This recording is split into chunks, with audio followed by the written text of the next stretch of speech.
Welcome back everybody to Forza Horizon 5, and today we're dealing with the Cadillac CT5-V Blackwing in S1 class online racing. But unlike the usual road racing that we do, we're going to be going on the street scene racing for this vehicle because, yeah, the headline figure basically is 1,000 horsepower going for those rear wheels only, and it's still got its standard 6-speed manual gearbox as well. So, yeah, it's a bit of a hairy car, but as you can see by the stats, it's all pretty good.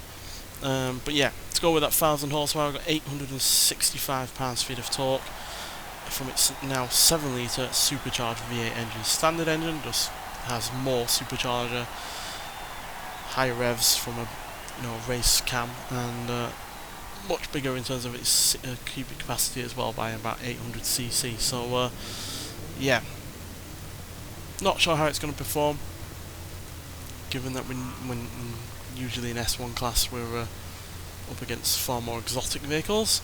Ignore the PI, I don't know why it's saying we're still in A class when we're blatantly not. Seems to be a bit of a glitch lately with certain vehicles. I was using a Polaris in an Extreme Off-Road Silly Builds episode, and for some reason that was still saying it was in C class, so yeah. Don't know what's going on there, but with street scene racing you do have the AI traffic to contend with as well, which can make it a little bit hairy. Because, yeah, you don't know whether or not your driving line is going to be taken up by an AI traffic car, so you have to be on the lookout for that.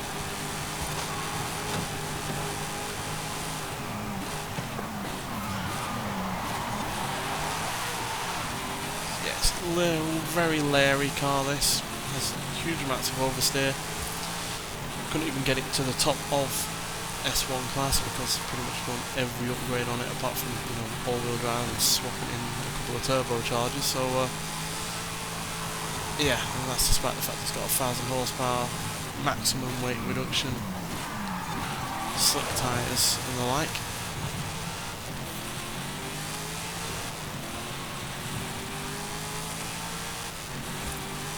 Not a very populated lobby on this one. As long as we don't come last, I'm not fussed.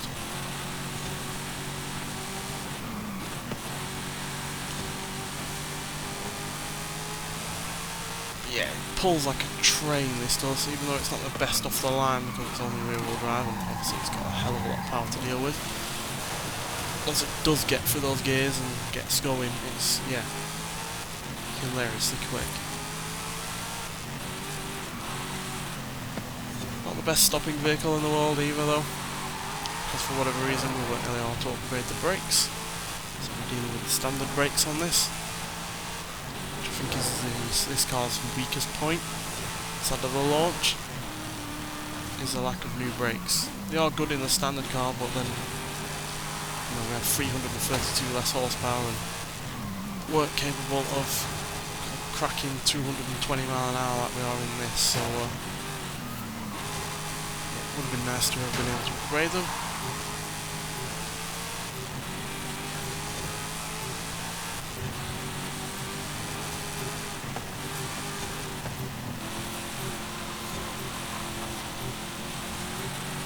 Still, mighty fun vehicle to drive. And yeah, as far as saloon cars go that I've upgraded or tried out online racing before, definitely my favourite. So yeah.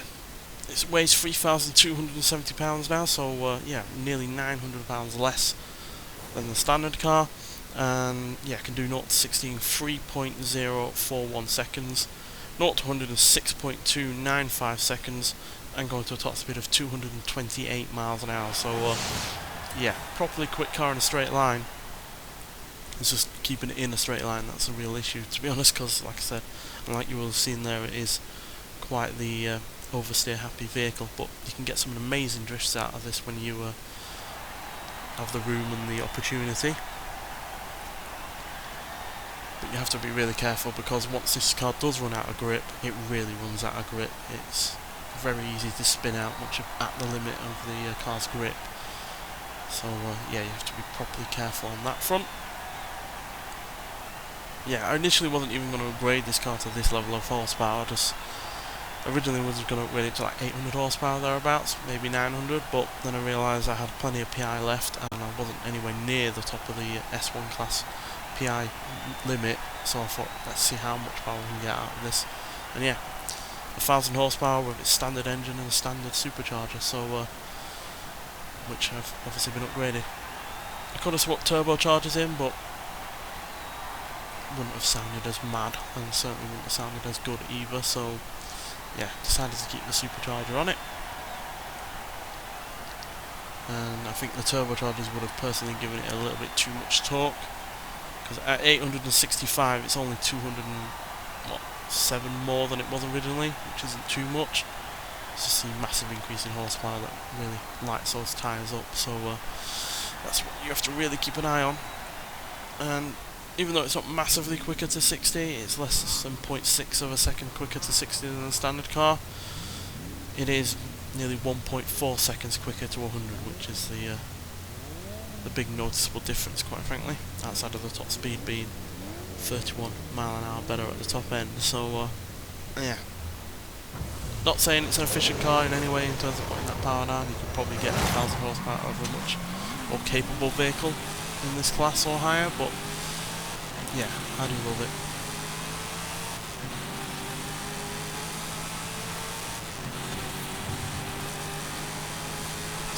I'm doubtful that it's going to be able to shine on these kind of races, even with these being way less predictable than the road races with the traffic and the like.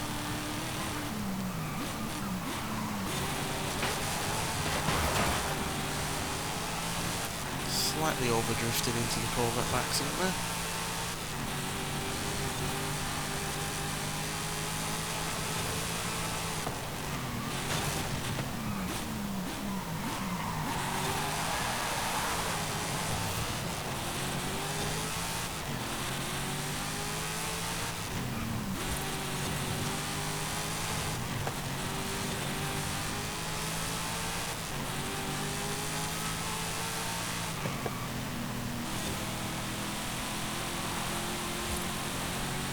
Can keep it quite stable on the straight and narrow if you're careful with the throttle, but it's very easy to light those rear tyres up.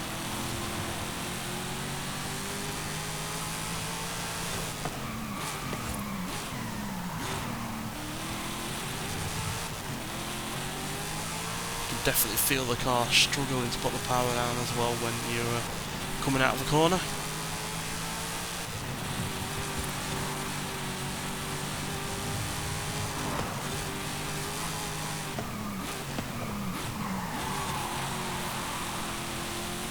As per usual, when it comes to these online, using these vehicles online, you can no doubt make this better. You can put a rear wing on it, a front splitter on it, if you so wish.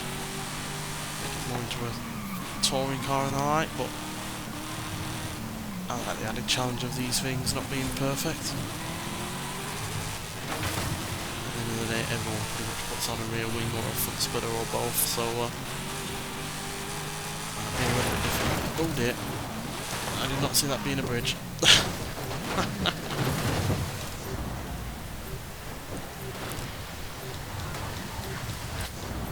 Oh dear, that's completely ruined that race. We would have made the finish line if it hadn't been for that.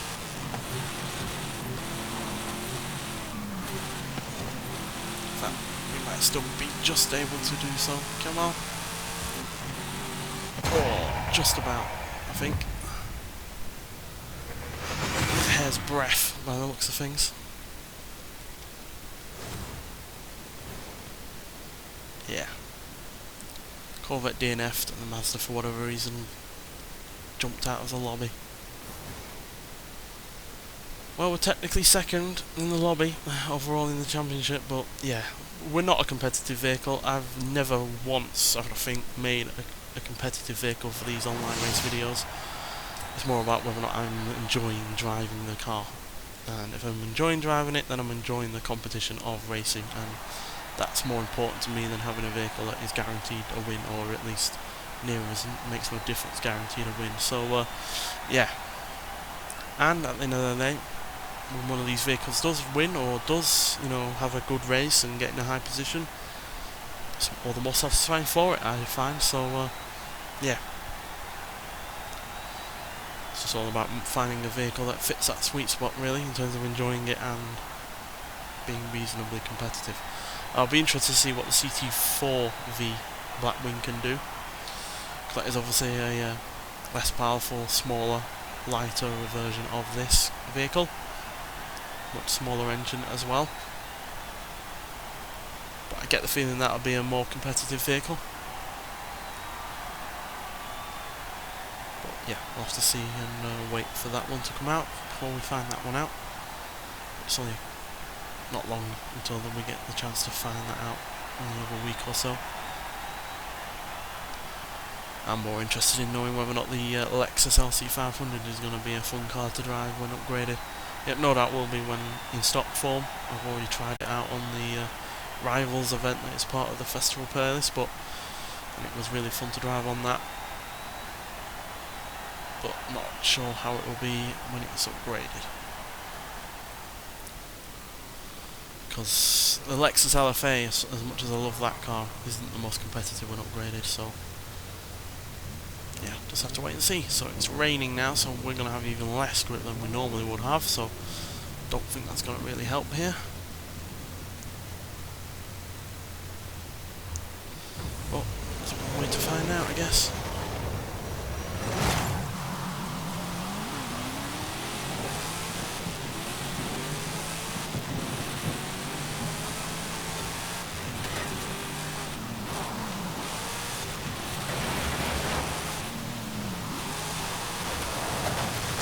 Slip and slide in onto the grass.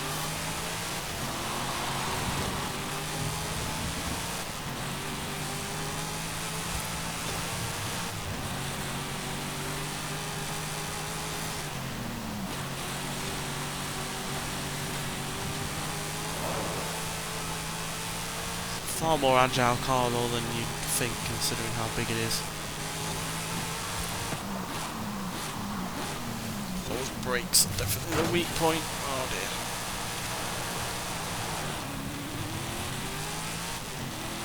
No idea why we're not allowed to really go with brakes on this.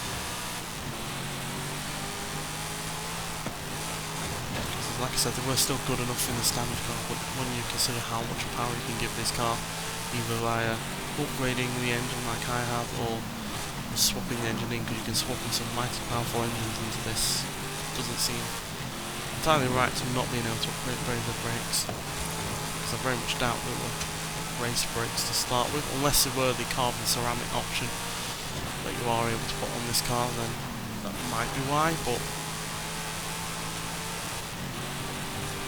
still doesn't quite make sense to me.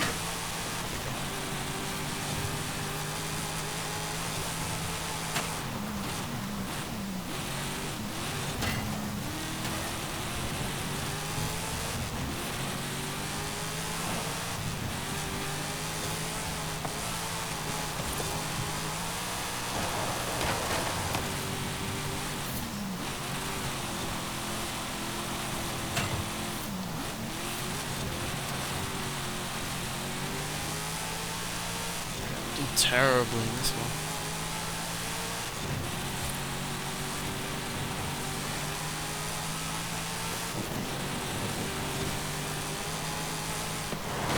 Maybe this is just more fun in A-Class with a mild upgrade with maybe like wider rear tyres or something. You've only got one PI to obviously work with it in A-Class, but it'd still be a mighty powerful car in that class, so maybe that's where it would be more competitive. Or, you know, pare down the power a little bit, stick all-wheel drive in it. When I tried to put all-wheel drive in this, it made the handling way worse, so maybe the car's as finely balanced as it is because it's rear-wheel drive and front engine and not all-wheel drive, but oh dear, bridge again. Oh, somehow managed that. Stunt of the video. But yeah. Not a competitive vehicle at all in the way that I've done it. I imagine it might well be if you do all-wheel drive with it, but it would be a worse handling car for it, so you would have to make up for that with a front splitter, a rear spoiler, and the like. So yeah, there's definitely ways you could mess with this and make it probably a better vehicle, but I enjoy it the way it is. It's absolutely mental in a straight line. and yeah, sounds glorious with that supercharger whining over the top, which no doubt dominates anyone else's audio because of how loud it is. But yeah, still, hope you've enjoyed this video. I do enjoy racing these kind of vehicles, even if not 100% perfect. But yeah, thanks for watching, and I'll see you in the next one. Bye.